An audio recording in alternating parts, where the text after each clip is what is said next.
Ladies and gentlemen, how are you today? And I hope you had a great weekend and a great holiday. I know I had. The weather here in Denmark was just absolutely amazing. So I spent a lot of time with my family. So yeah, I liked it. But now let's get into to the business. Today I reached 5,000 followers on Twitter. Absolutely amazing. I'm very glad for every single one of you that is following me.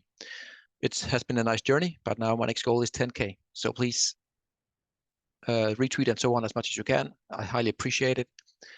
Same for YouTube as well. I want to get to the 1,000 mark uh, because that's a big milestone. Anyways, enough with all that good stuff. Let's get into the charts. It's been a while since I've done this daily recap. So I'm actually very excited to show you guys. Yeah, I think it's been 4 days, 3 or 4 days, trading days where we haven't done this stuff. So it's my bad really, but yeah. Okay, let's go. Let's look into it. We have here gold, the gold to silver ratio. Quite simple views for me right now. I have this bad boy all the way up here, as you know, this one here, and we have this one below here. This is the expanding formation, and I expect to see a bounce here. As you know, I've been talking about, we will see a bounce here, and then I think it will fizzle out. I've mentioned that in a previous video, and I think the highest we will go is probably this one here. If we get above, that will spell disaster for commodities. Also the Nasdaq, SP 500, and Bitcoin, and so on, because then we have, look at this breakout here. It's a very, very big line, this one here. Getting above here could mean some very spiky stuff in this ratio. Let's look at the Dixie. Yeah, we had the break here to the upside. This level hold for like a month, 1 month, and then we broke to the upside. We have the 200 DMA coming down here a bit, sloping down. That's awesome. If you want the dollar to go down, let's go to the 1 hourly here. As you can see, I've had this bad boy coming all the way up here. I have been posting this on Twitter as well quite a bit, and where I said somewhere here that we're about to top out, in my view. It did take a bit longer than I expected it to do, but anyways, but as you can see right now, let's zoom in here. We have a breakdown. Now we're doing a retest, and we have broken, just for fun. Let me show you. It's actually quite nice. As you can see here, we have the bearish wedge coming up here to the retest, right? We have the retest, and then we are just coming down again here from this wedge here. So that's quite nice short-term price action. So I think we have some downside targets to go for the dollar. I'm not calling for any big reversal now, but I think the dollar will relax here for a bit. And I think we can just add a line here across, just do it quickly. We have the two bottoms here. This one, when we get below here and the 200 hourly moving average, then we can see some further downside down to 103, maybe even a 102 point something. Gold, goldie. Let me show you. All these skadoodles. I hope you can follow me here. I can switch to Heikin-Ashi candles. I think they're better for visuals. Please let me know in the comments below, because sometimes I like to do the Heikin-Ashi for, yeah, it's more visual. It's better to see the trend. Look where we are right now at a big support. We have my neckline here. As you can see, we have the left shoulder, head, and the right shoulder. And now we're retesting the neckline, also the green support coming up from below here. This one has to hold for gold. If we do not hold here, then there is a lot more pain in the short, maybe even medium term for gold. We need to hold here, in my view. It's very important. Otherwise, we might prolong the breakout. So yeah, I really want to see this one hold. Silver right now doing, yeah, I can see I have cleaned all this stuff up here. As you can see, coming across here, we are still below the golden trend line here. Let me just add it in so I won't forget. We are below right now, and we really want to get back above. Obviously, we want to get back above for some sort of a false breakdown here. So we want to get back above here into like 24, 23.5 to 24. So right now, silver short term is somewhat bearish, but look at, we are still oversold. So, but yeah, let's see. Energies, Jesus Christ, energies got hit big today, insanely big actually. Excuse me. I think around 4 to 5% oil was down today. So right now there's nothing, there's not much going.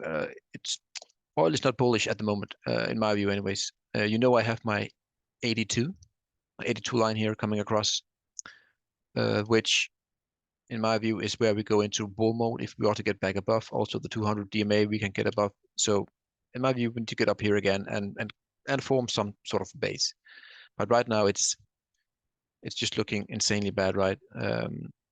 I mean, not insanely bad, but you know, it's just bearish right now. There's nothing bullish to this chart right now as it is, in my view. We are in no man's land, and we could see a push down to this if we get a push down to like 60.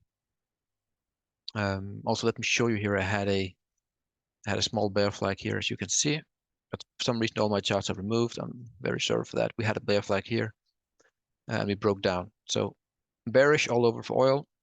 Not looking good in the short term. Long term, you know, for like the next 2, 3, 5 years, I'm very bullish. But right now, nope, no bueno. Gas also down 5% today. Still in this big, what is it, like half a year? Well, 4 month long trying to base out. I do think this is a bottom here, but I need the confirmation first. It can easily slip way lower if it doesn't hold. But for now, you know, it's a pretty long base. It has done nothing since the early 2023. So URA, uranium is getting hammered today, together with all other yeah, energy sector just getting hammered today. As you can see, we still have this squeeze right here. We have the low, we have the lower trend line into the squeeze, and yeah, we will see what happens here. But I will just show you this as well. Uranium also looking bearish for now. As you can see, we have a bear flag here, and we broke down. So we need to really start to get some spiky moves upwards here. Otherwise, we will just slowly grind down, and then I think actually we will get below, which is very, very bad for this sector. It's quite strange, right? Because the fundamentals is just absolutely on point, but you know the charts will never lie. So even though I'm very bullish, if the charts show me that it's bearish, I will not say that it is bullish right now. Then I will look into other scenarios where we need to get above before I can say we are bullish. I think there's a gap somewhere as well. Or is that on the URNM? Yeah, there's a gap here, which I think actually could be taken out if we break it. So we get down to like 16. So that's a 15% drop from here. Then we can close this gap. Will that be like just giving scenarios, could that be like a false breakdown to close the gap? Maybe. I don't know. Again, we have to wait and see. But right now, again, everything is pointing down for energies. So I don't know if there is a recession coming on the way. Anyways, look at URNM. This is the pure play uranium. Please stop that. This is the pure play, same squeeze-ish, even though we are right now at the low of the golden trend line, coming all the way over here. So if we break down here from now, you should be ready for some pain in the short term for sure. Yeah, it's just yeah, it can go either way. You know, we are at support, but as you know, the more you knock on the support, fourth time is obvious is often the when it breaks. Just like on gold, we have the 3 tops now, and I think when we get to the fourth touch of that level, 2070, it will break through. I think here again looks very weak. As you can see, you know, we have a big bull run, smaller, and then I actually think we will roll over here. So yeah, uranium getting pounded in the face, similar to URA divided by the uranium spot price. As you know, this has been the floor for like 3 years, more or less. Right, this zone here has been the floor in the ratio. And what have we done now today? I will show you guys. We have broken down. We have broken down indeed. So this means that what I thought would hold didn't hold at all. So now we will see how low we can go. And actually, let me show you here on the weekly. on the weekly. I have pointed out many times that I think still could be, but that this is the left shoulder ahead and then the right shoulder here. But if I'm looking at a different scenario, you actually could be in a scenario where we will get a big flush in the ratio down here to this one, right? To this support here. So we have a, what's that? That's a 30% drop in this ratio in favor of the uranium spot price. And I'm just, if we get down to that spot, I mean, I will be buying with my last, the last available money that I have for this, for uranium. And if you would have asked me like like a 6 month or 1 year ago that we will get all the way down here, I would have said no way. But it is a possibility right now to get a big flush down here at the 0.25 ratio. And again, as you know me, it's a gift. If we do that, it's an absolute gift you will never get again for like a very long time. Again, that's my opinion. You should do your own research anyways. So yeah. And let me also show you why this is actually a high, somewhat high likely scenario we get to get down here. Look at this. It's a parallel channel more or less, right? You can see the highs here. So it's actually what's called a parallel channel that we are going through the 1, 2, 3, 4, 5, and then we go, hopefully. So yeah, uranium to the overall commodities. That's a lot of stuff going on right here. Let me just delete it for you guys. We're still sitting above these two here, barely. But we need to get going here if we want to have any chance of outperforming. But again, uranium looking weak against almost everything. Also against the Nasdaq, the NDX. We had a flag here, and we're just breaking down the Nasdaq. It's just outperforming by 3% today. So how low can we go? I don't know. But if you were to do a fib extension and get the max pain, you actually have quite a long ride down to a more or less complete reset of where we started the bull market back in 2020. So yeah, again, I wouldn't have thought this half a year ago or a year ago, but it doesn't matter my feelings. So it is what it is. The Nasdaq, the tech sector, heavily outperforming right now. So copper. This is. I'll just delete this quickly so I don't bore you guys.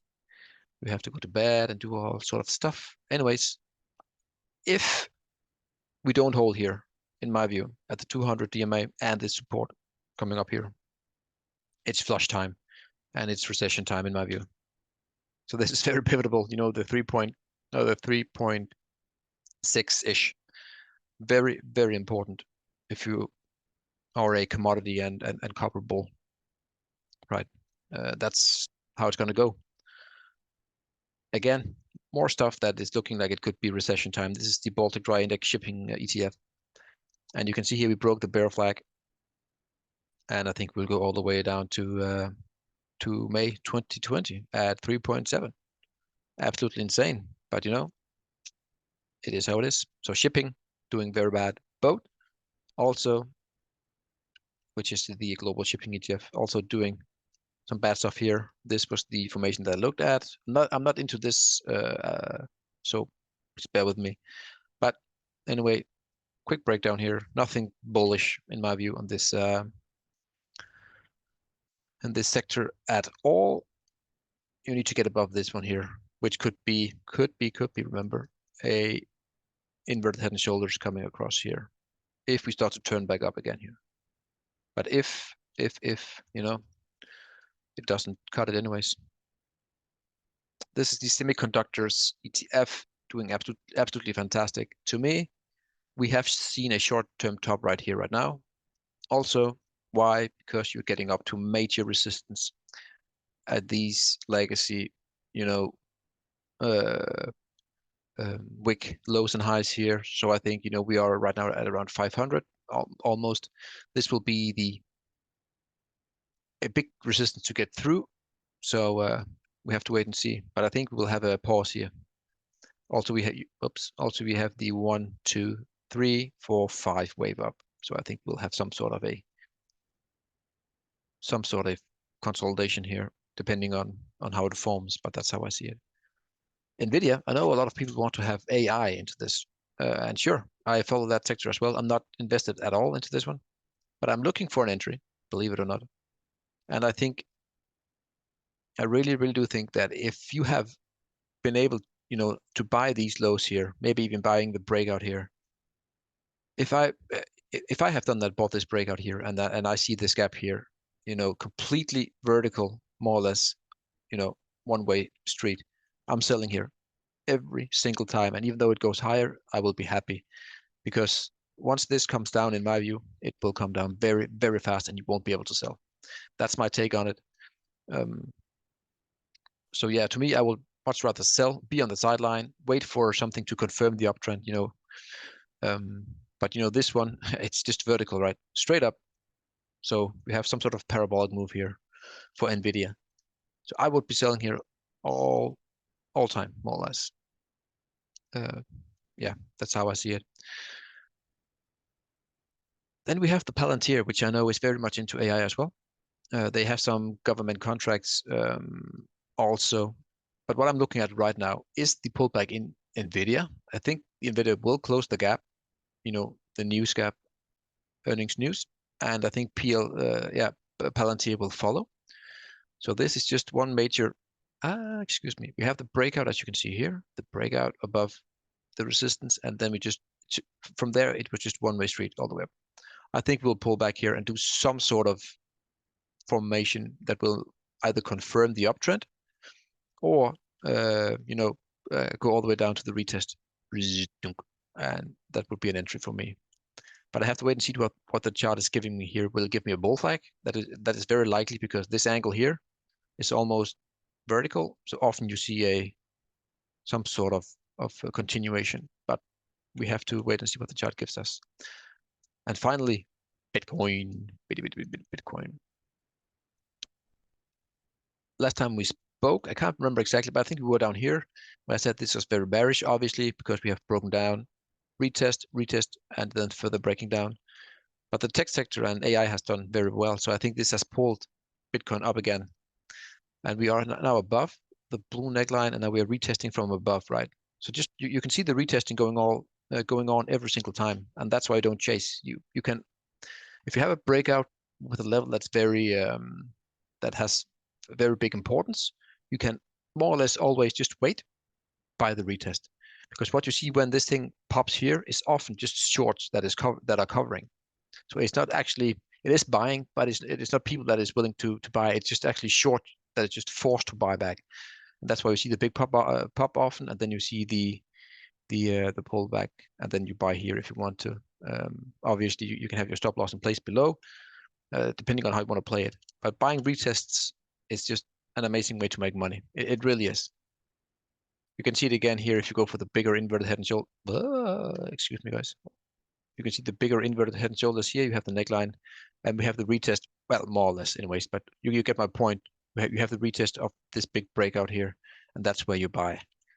So you just look for these formations. That is what has helped me just immensely over the past 2 years, just to confirm the breakout, and then just have patience and don't chase.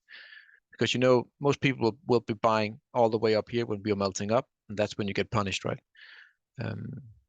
So yeah, that's you